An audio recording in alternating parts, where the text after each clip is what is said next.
આપણે સેક્રેટરીમાં બીજા પાઠમાં આપણે પહોંચ્યા. હવે એમાં એના ગુણો અને લાયકાતો વિશે આપણે સમજવાનું શરૂ કરવાનું છે. આગળ જોયું કે સેક્રેટરી KMP કી મેનેજરિયલ પર્સન તરીકે એને ઓળખવામાં આવે છે, કારણ કે એ કંપનીમાં મહત્ત્વનું સ્થાન ધરાવતો વ્યક્તિ છે. એટલે કંપનીનું સંચાલન મોટા ભાગે સંચાલકોએ જે નીતિ નિયમો ઘડ્યા છે એ મુજબ કરવાનું કામ તેમજ અન્ય બીજી જવાબદારીઓ ઉપાડવાનું કામ કંપની સેક્રેટરી દ્વારા થતું હોય છે. આથી એને કી મેન પર્સન એટલે કે મુખ્ય સંચાલકીય ચાવીરૂપ વ્યક્તિ તરીકે એને ઓળખવામાં આવે છે. તો અહીંયા હવે સેક્રેટરીના ગુણો અને લાયકાતો વિશે જોવાનું છે.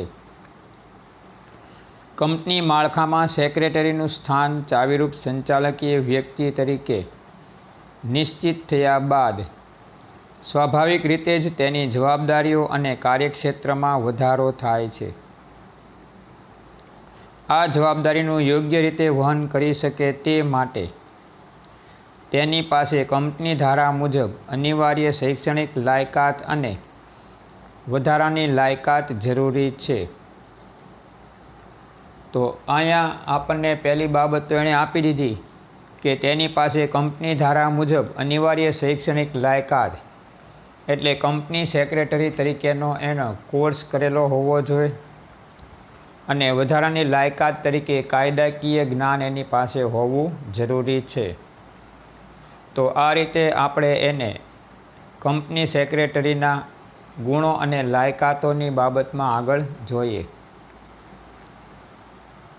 તો એના ગુણોમાં સુંદર સ્વાસ્થ્ય, પ્રામાણિકતા, આકર્ષક વ્યક્તિત્વ, તેજસ્વી બુદ્ધિ પ્રતિભા, નિર્ણય શક્તિ, વિશ્લેષણ શક્તિ, ઉત્સાહ, વફાદારી, આત્મવિશ્વાસ, કુનેહ, ચપળતા, દીર્ઘદ્રષ્ટિ અને નેતાગીરી જેવા 12 ગુણો એનામાં હોવા જોઈએ.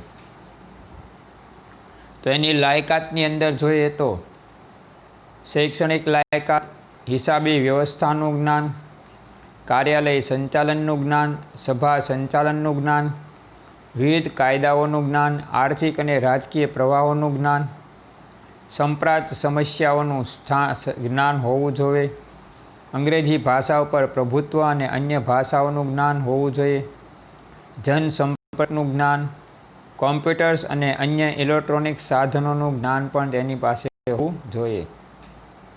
તો આમ 12 ગુણો અને 10 લાયક એનામાં અપેક્ષિત રાખવામાં આવી છે.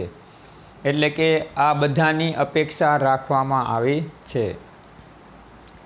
તો આપણે પહેલું જોઈએ સેક્રેટરીના ગુણો. સુંદર સ્વાસ્થ્ય.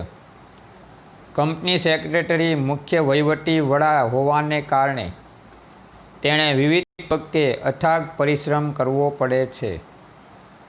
અનિયમિતતાનો સામનો કરવો પડે છે. આવા કઠિન કાર્યો આસાનીથી કરવા પાસે સુંદર સ્વાસ્થ્ય હોવું જરૂરી છે, જેથી તે થાક ન અનુભવે. શારીરિક રીતે સારું સ્વાસ્થ્ય હોય તો માનસિક રીતે પણ તે સ્વસ્થ રહેશે. હવે અહીંયા કંપની સેક્રેટરી એ મુખ્ય વહીવટી વડા તરીકે અધિકારી તરીકે કાર્ય કરે છે.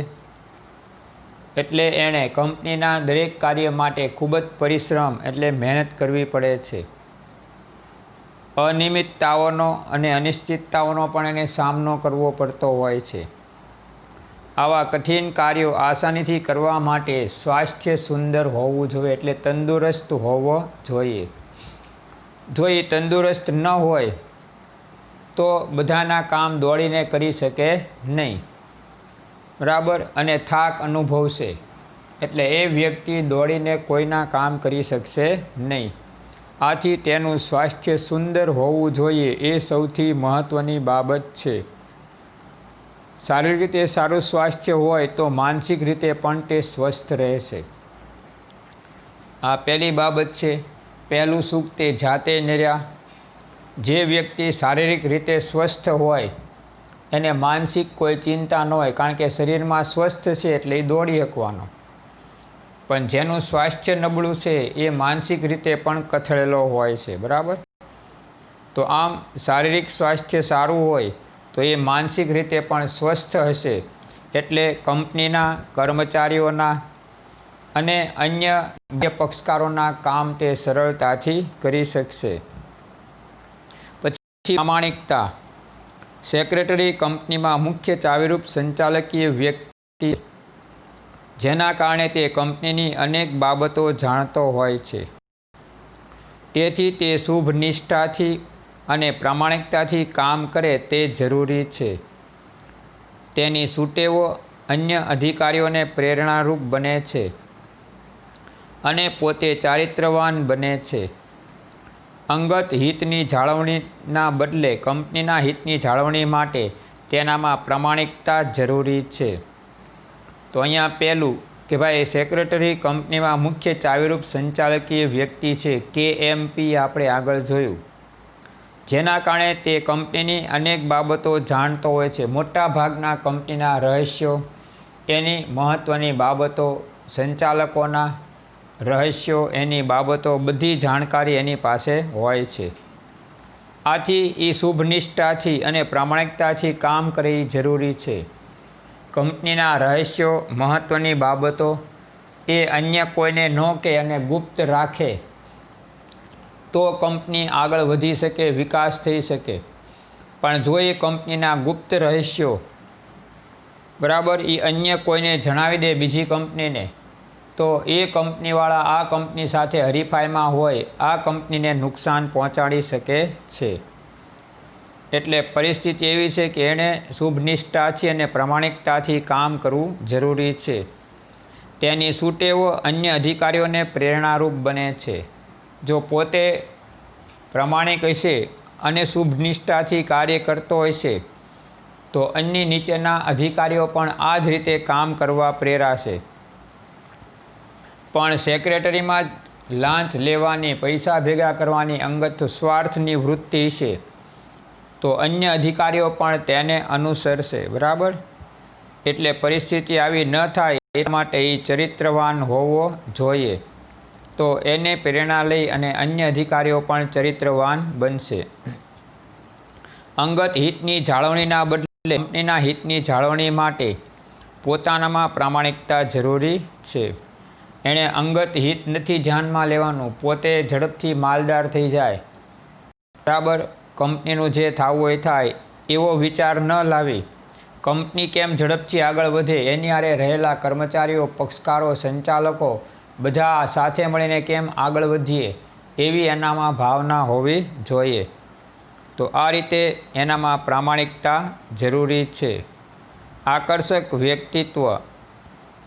સેક્રેટરીએ કંપનીના વિવિધ પક્ષકારો સાથે કામગીરી બજાવવાની હોય છે, જેમ કે શેર હોલ્ડરો, ડિબેન્ચર હોલ્ડર, સંચાલક મંડળ, સરકારી અધિકારીઓ, કર્મચારીઓ, સામાન્ય પ્રજાજનો વગેરેની સાથે કામગીરી કરવાની હોય છે. સાથે સાથે સરકારી વિભાગો, બેંકો અને અન્ય નિષ્ણાત વ્યક્તિઓ સાથે પણ કામગીરી કરવાની હોય છે. એનું વ્યક્તિત્વ સામા પક્ષને પ્રભાવિત કરે એવું પ્રભાવશાળી અને આકર્ષક હોવું જોઈએ. હવે સાહેબ માઇક આંગલો અને જેને કહેવાય ને નિસ્તેજ વ્યક્તિ હોય, આકર્ષણ જ ન હોય તો એ પોતાની છાપ અન્ય ઉપર કાંઈ પાડી શકે નહીં. બરાબર. તો એણે શેર હોલ્ડરો, ડિબેન્ચર હોલ્ડરો, સરકારી, અર્ધ સરકારી કક્ષાના કર્મચારીઓ, અધિકારીઓ આ બધા સાથે કામ લેવાનું હોય. એની વાકછટા છે, બરાબર, એનું આકર્ષક વ્યક્તિત્વ છે, એનેથી આ બધાને આંજી શકે. સામાન્ય પ્રજાને વગેરેને સાથે લઈને કામગીરી કરવાની હોય છે. પણ આ બધા ઉપર એની છાપ ત્યારે અસરકારક બનશે જ્યારે એનું વ્યક્તિત્વ આકર્ષક હશે ત્યારે. તો આમ સરકારી વિભાગો, બેંકો અને અન્ય નિષ્ણાતો સાથે પણ કામગીરી કરવાની હોય છે. જો એનું વ્યક્તિત્વ પ્રભાવશાળી હશે, બરાબર, તો એ વ્યક્તિ સામેની વ્યક્તિઓને પ્રભાવિત કરી શકશે અને આકર્ષી શકશે. તો તો એ લોકો એને મીટિંગમાં, એની સભામાં, એના કાર્યમાં સહકાર આપવા હંમેશા તૈયાર થશે. એટલે એનું વ્યક્તિત્વ આકર્ષક હોવું જોઈએ. પછી તેજસ્વી પ્રતિભા. સેક્રેટરીએ રોજબરોજના વહીવટી કાર્યો કરવાના હોય છે. સેક્રેટરીએ ધંધાકીય, આર્થિક, ધારાકીય અને નીતિ વિષયક ફરજ બજાવવાની હોય છે. આ કાર્યો સરળતાથી થાય તે માટે તેનામાં તેજસ્વી બુદ્ધિ પ્રતિભા જરૂરી છે. હવે સેક્રેટરીએ રોજબરોજના વહીવટી કાર્યો કરવાના હોય એટલે જ મુખ્ય વહીવટી અધિકારી જેવું કામ કરે છે. સેક્રેટરીએ ધંધાકીય, આર્થિક, ધારાકીય અને નીતિ વિષયક ફરજ બજાવવાની હોય છે. તો ધંધાના નીતિ નિયમોને અનુસરવાના હોય, આર્થિક બાબતોને ધ્યાનમાં લઈ એ મુજબ કામ કરવાનું હોય, કાયદાકીય એટલે કે ધારાકીય બાબતો, કાયદાઓને ધ્યાનમાં રાખીને હાલવાનું હોય, અને સમાજ, અન્ય હરીફો, અન્ય પક્ષકારો સાથે નીતિ વિષયક નિર્ણયો પણ એને લેવાના હોય છે. તો આ બધી બાબતોની રીતે એણે ફરજ બજાવવી પડે છે. આ કાર્યો સરળતાથી થાય તે માટે તેનામાં તેજસ્વી બુદ્ધિ પ્રતિભા જરૂરી છે. જો આ બધા કાર્યો એને એક સાથે કરવાના હોય છે એટલે એનામાં જો તેજસ્વી બુદ્ધિ પ્રતિભા હોય, ઝડપથી નિર્ણય લઈ શકે, બરાબર, ઝડપથી વિચારણા કરી શકે, હાજર જવાબીપણું હોય, બરાબર, આ બધા ગુણો એનામાં હોય તો એ તેજસ્વી બુદ્ધિ પ્રતિભા ધરાવે છે. તો આવા વ્યક્તિની એમાં જરૂરિયાત હોય છે. ત્યાર પછી નિર્ણય શક્તિ.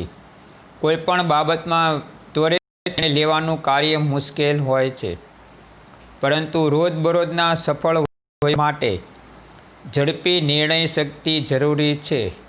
જો સેક્રેટરી ઝડપી અને યોગ્ય નિર્ણય લે તો કંપનીનો સમય, સાધન અને શક્તિનો બચાવ થાય છે. હવે મોટા ભાગે તમે જો આપણને કોઈ બાબતમાં એમ કે અત્યારે નિર્ણય આપો, જવાબ આપો, તો આપણે ઘણીવાર આપી શકતા નથી. અને ઉતાવળિયો જવાબ કેટલીક વાર આપણો ભૂલ ભરેલો પણ આવી જાય. તો આવો જવાબ કંપનીને મોટા પાયા પર નુકસાનીમાં નાખી દે, બરાબર. તો આવું ન થાય એટલા માટે એની નિર્ણય શક્તિ યોગ્ય હોવી જોઈએ. તો એ ત્વરિત વિચાર શક્તિવાળો હોય તો જ ઝડપથી નિર્ણય લઈ શકશે, બરાબર.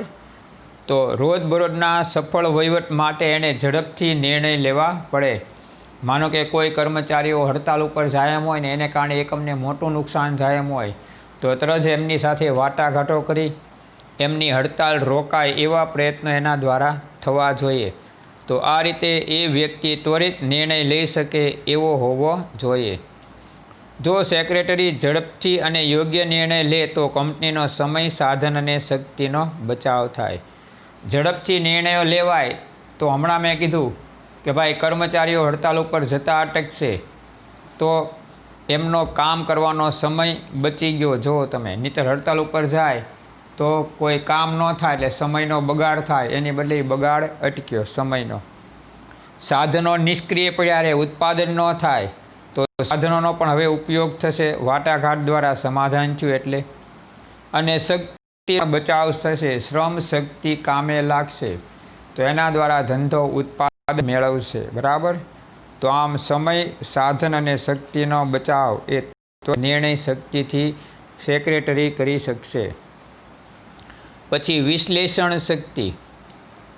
સેક્રેટરીએ કંપની વતી કરારો કરવાના હોય છે. તેના સંદર્ભમાં જુદા જુદા પાસાઓનું વિશ્લેષણ કરવાની ક્ષમતા હોવી જોઈએ.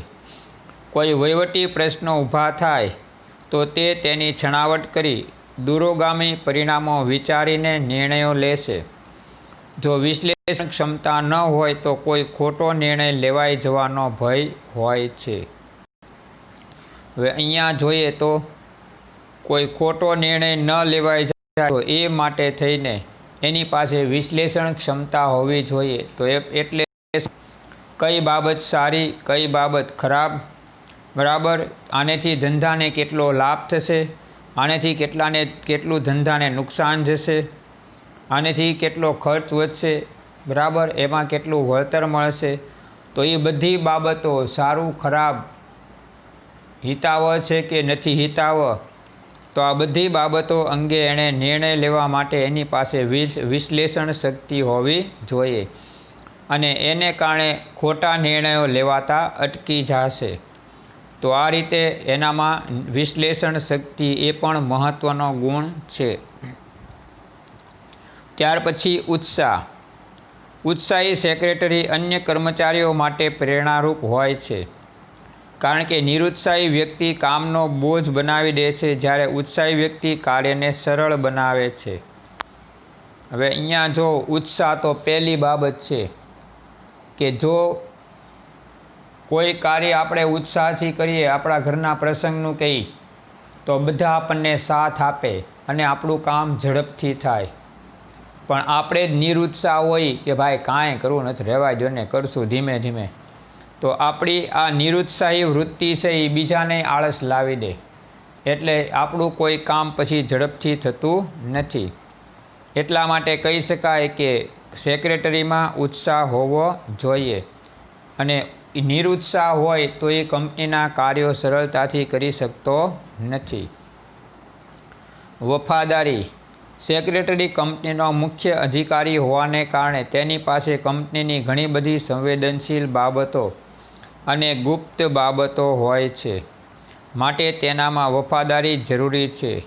જો તે હરીફ કંપનીને રહસ્યો આપીને અંગત સ્વાર્થ સાધે તો કંપની ચાલી શકે નહીં. વફાદારી એ મુખ્ય વસ્તુ છે.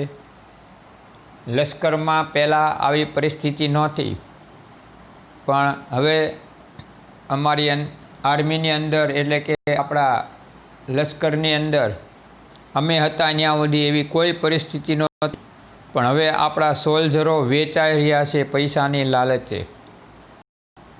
અન્ય દેશના જે એજન્ટો હોય એને આપણા દેશના શસ્ત્રોની છે, એના શસ્ત્રાગારની છે, શસ્ત્રોના ઉત્પાદનની છે, આવી ગુપ્ત માહિતીઓ ફોટા સાથે એ લોકો ત્યાં નોકરી કરતા હોય તો પહોંચાડે છે અને પકડાઈ જાય છે. હમણાં 2 જણા પકડાણા, બરાબર. તો પરિસ્થિતિ આવી છે તો એણે વફાદારી મૂકી દીધી. જો પૈસાની લાલચ છે, ગવર્મેન્ટ એ લોકોને અઢળક આપે છે આર્મીવાળાને, બરાબર, છતાં પણ એ લોકોએ પોતાની વફાદારી વેચી મારી. એમ કંપની સેક્રેટરી પણ જો પોતાની વફાદારી ભૂલી જાય અને કંપનીના મહત્ત્વના રહસ્યો છે, અંગત બાબતો છે, એ અન્ય કંપનીને પૈસા આપીને પૂરી પાડી દે, તો આ કંપનીને એને કારણે નુકસાન જાય. અત્યારે જેમાં એ નોકરી કરે છે એમને, બરાબર. તો આવી બાબતો ન બને એટલા માટે એનામાં વફાદારીનો ગુણ હોવો જોઈએ, બરાબર. એટલે એને અંગત સ્વાર્થ સાધવો જોઈએ નહીં. પછી આત્મવિશ્વાસ. સેક્રેટરી જે કાર્ય કરે અથવા નિર્ણય કરે તેમાં તેનો આત્મવિશ્વાસ હોવો જોઈએ. આપણામાં કહેવત છે ને કે માનવીનો સૌથી મોટી મૂડી કઈ, તો કે પોતાનો આત્મવિશ્વાસ. આપણને એટલે જ એક અર્થ વિસ્તાર આપ્યો છે, પંગુ લંગય તે ગિરિમ, જેનો પગ નથી વ્યવસ્થિત, બરાબર, એવો વ્યક્તિ પણ મોટા મોટા પહાડો ચડી જાય, એવરેસ્ટ સર કરે છે, એનામાં એ બાબતમાં આત્મવિશ્વાસ છે. એટલે તો આત્મવિશ્વાસ એ માનવની સૌથી મોટી મૂડી છે. આત્મવિશ્વાસ હોય તો શૂન્યમાંથી સર્જન કરી માણસ ક્યાંય પહોંચે, અને આત્મવિશ્વાસ નહીં હોય તો હીરોમાંથી ઝીરો બની જતા વારેય ન લાગે, બરાબર. એટલે આત્મવિશ્વાસ સેક્રેટરીમાં હોવો જોઈએ. સેક્રેટરી જે કાર્ય કરે અથવા નિર્ણય લે તેમાં તેનો આત્મવિશ્વાસ હોવો જોઈએ.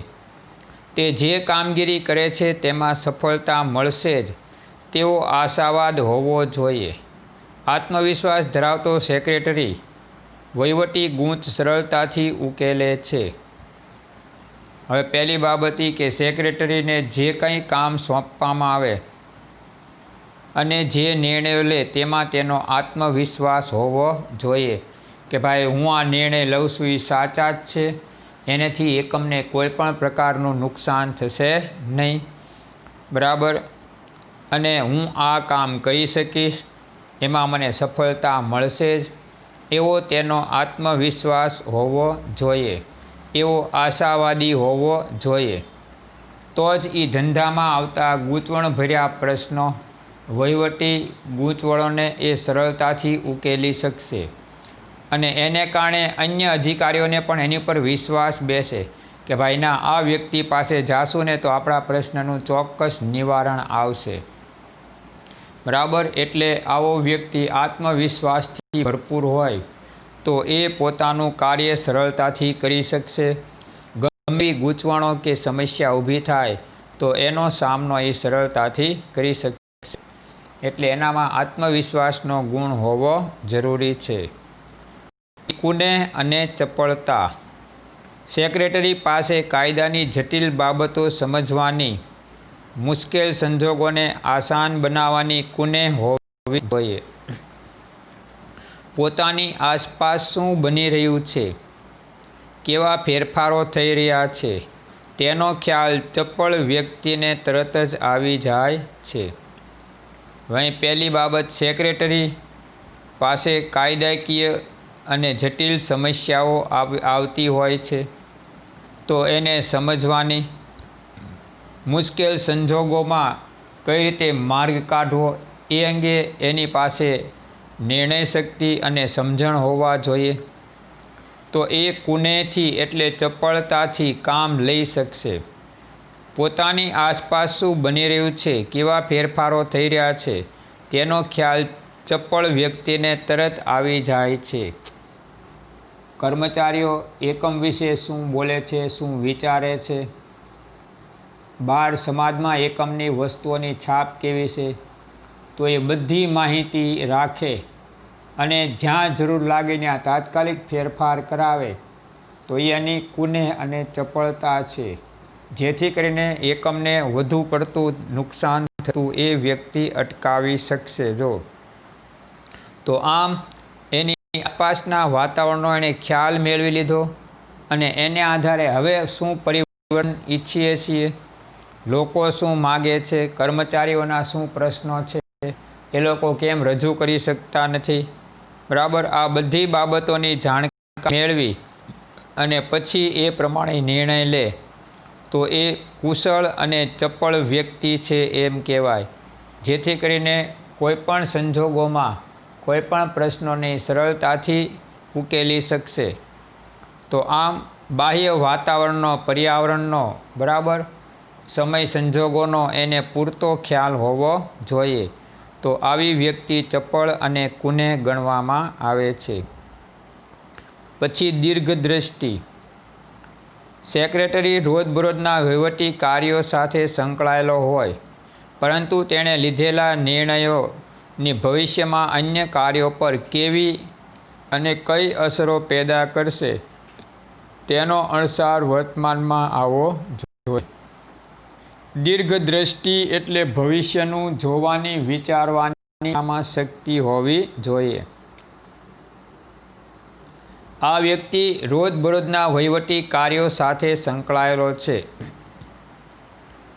પણ એને લીધેલા નિર્ણયોની ભવિષ્યમાં અન્ય કાર્યો પર કઈ અને કેવી અસર પેદા કરશે તેનો અણસાર તેને વર્તમાનમાં આવવો જોઈએ. રાજકારણમાં જેમ પક્ષ પલટું હોય એને તરત જ તે સત્તાધારી પક્ષમાંથી હાંકી કાઢે, બરાબર, એનું સભ્યપદ રદ કરી દે તો બીજા લોકો આવું કામ કરતાં અટકી જાય. પણ આવું સખ્ત પગલું લીધા પછી પોતાના પક્ષમાં શું પરિસ્થિતિ ઊભી થશે, એ વ્યક્તિ શું કરી શકશે, હવે એને પક્ષમાંથી હાંકી કાઢ્યા બાદ, તો એ બધી એના નેતાને જાણકારી હોવી જોઈએ. એટલે દીર્ઘદ્રષ્ટિ હોવી જોઈએ. તો આ રીતે કંપની સેક્રેટરીમાં પણ આવી દીર્ઘદ્રષ્ટિ હોવી જોઈએ કે ભાઈ ઉત્પાદન અંગેના, વિતરણ અંગેના, કર્મચારી અંગેના આપણે જે નિર્ણયો અત્યારે લઈએ છીએ નવા, એનાથી કર્મચારીઓ પર શું અસર થશે, બજાર ઉપર શું અસર થશે, સમાજના લોકો પર શું અસર થશે, બરાબર, આવી અનેક બાબતો એ પહેલાંથી વિચારી રાખે અને એની અસરો કેવી થશે, એનો સામનો કેવી રીતે કરશું, આ બધી પરિસ્થિતિ એ અગાઉથી વિચારી રાખે તો કોઈ મુશ્કેલી પડે નહીં. એટલે એને કહેવાય કે એ દીર્ઘદ્રષ્ટિવાળો વ્યક્તિ હોવો જોઈએ. કરીને આવનારી સમસ્યાનો અનુસાર, આવનારી મુશ્કેલીઓ અનુસાર એને પહેલેથી જ આવી જાય અને એનો સામનો કરી શકવા સક્ષમ પણ થઈ શકે. બરાબર, એટલે દીર્ઘદ્રષ્ટિવાળો સેક્રેટરી જ એકમને ભાવિ મુશ્કેલીઓથી બચાવી શકશે. નવા લીધેલા નિર્ણયો, પરિવર્તનો અને એનેથી ઊભી થતી સમસ્યાઓથી એ જ વ્યક્તિ બધાને બચાવી શકશે. એટલે એ દીર્ઘદ્રષ્ટિવાળો હોવો જોઈએ. તો આ રીતે સેક્રેટરીમાં દીર્ઘદ્રષ્ટિ એ એકમ માટે મહત્ત્વની બાબત બની જાય છે. ત્યાર પછી નેતાગીરી. સેક્રેટરી કંપનીમાં ઉચ્ચ હોદ્દો ધરાવતો જવાબદાર અધિકારી છે. તેના હાથ નીચે ઘણા બધા અધિકારીઓ કાર્ય કરતા હોય છે. તેમની પાસેથી સમયસર ધાર્યું કાર્ય કરવાની ક્ષમતા તેનામાં હોવી જોઈએ. આ માટે કાર્યસૂઝ, પહેલ કરવાની વૃત્તિ, સહકારની ભાવના, સાહસિકતા વગેરે નેતાના ગુણો તેનામાં હોવા જોઈએ. અહીંયા પહેલી બાબત છે, સેક્રેટરી એ સૌથી મોટો અધિકારી છે અને જવાબદાર અધિકારી છે. એની નીચે ઘણા બધા અધિકારીઓ કાર્ય કરતા હોય છે. તો એમની પાસેથી કેટલા સમયમાં કેટલું કામ લેવાનું છે, કઈ રીતે કામ લેવાનું છે, બરાબર, તો આ બધી બાબતની એની પાસે માહિતી હોય છે. એ કામ લેવાની એનામાં આવડત હોવી જોઈએ. બરાબર, તો એ માટે એનામાં કાર્યસૂઝ કે કયા અધિકારીને કયું કામ સોંપવું અને એની પાસેથી કેવી રીતે કામ લેવું. પછી પહેલ કરવાની વૃત્તિ કે ભાઈ નવું કામ સોંપવાનું છે તો અધિકારીઓ ઘણીવાર પહેલાં સંકોચ અનુભવે, ભય અનુભવે. તો એમને કઈ રીતે વિશ્વાસમાં લેવા, નવું કામ શીખવાડવું, એ માટે તાલીમ આપવી અને અધિકારીઓમાંથી અવિશ્વાસ કાઢી અને એને કામ ઝડપથી કરે એ માટે પ્રેરવા. તો એને પહેલ વૃત્તિ કરવામાં આવે છે. સહકારની ભાવના.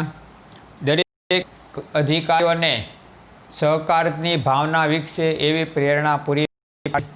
પોતે પણ એમને જ્યાં જ્યાં જરૂર લાગે ત્યાં પૂરો સહકાર આપવો, જેથી કરીને અધિકારીઓમાં પણ આ ગુણનો વિકાસ થશે અને સહકારની ભાવનાથી જ તે એકમ પોતાની સફળતા ઝડપથી મેળવી શકશે. સહકારી મંડળીનો સિદ્ધાંત જ છે ને કે વિના સહકાર નહીં ઉદ્ધાર. એમ અહીંયા પણ સહકારની ભાવના જો સેક્રેટરીમાં હશે તો આ ગુણ અધિકારીઓમાં વિકસે. સેક્રેટરી અધિકારીઓને સહકાર આપશે તો અધિકારીઓ સેક્રેટરીને સહકાર આપશે ને આ રીતે પરસ્પરના સહકારથી જ એ કાર્યો સરળ બની શકશે. પછી સાહસિકતા. સેક્રેટરીનો આ એક મહત્ત્વનો ગુણ છે, સાહસિકતા. અધિકારીઓ પાસેથી કામ લેવું છે, નવી પદ્ધતિ, નવા નીતિ નિયમો એ અનુકૂળ કામ લેવું છે તો એણે સાહસ કરવું પડશે કે ભાઈ એમને પહેલાં વિશ્વાસમાં લેવા, પછી આ કામ એમને સોંપવું, એમના કામ પર દેખરેખ રાખવી અને જ્યાં સુધી એ લોકો આ બાબતમાં ઘડાઈ ન જાય ત્યાં સુધી સતત એમને માર્ગદર્શન આપતા રહેવું. તો આ બધું એનામાં હોવું જોઈએ. તો જો સેક્રેટરી પોતે સાહસિક હોય તો નીચેના અધિકારીઓ પણ સાહસ વૃત્તિથી કામ કરવા તૈયાર થશે. એ લોકો પણ કોઈ પણ જાતના ભય કે બીક વગર નવા પડકારો, નવી સમસ્યાઓ એનો સામનો કરવા માટે તૈયાર થશે અને સેક્રેટરીને એ અંગે સાથ પૂરો પાડશે. તો આ બધા એનામાં નેતૃત્વના ગુણ હોવા જોઈએ અને આવા ગુણ હોય સેક્રેટરીમાં તો જ એના અધિકારીઓ કાર્ય માટે સક્ષમ બનશે અને એકમને સફળતા અપાવવામાં એમનો ફાળો પણ મહત્ત્વનો રહેશે. તો આ રીતે નેતાગીરી એ સેક્રેટરીનો મહત્ત્વનો ગુણ ગણાય છે. તો આમ એકમને આગળ વધારવા સેક્રેટરીમાં આટલા ગુણો હોવા જોઈએ. તો આ બાબત મહત્ત્વની છે.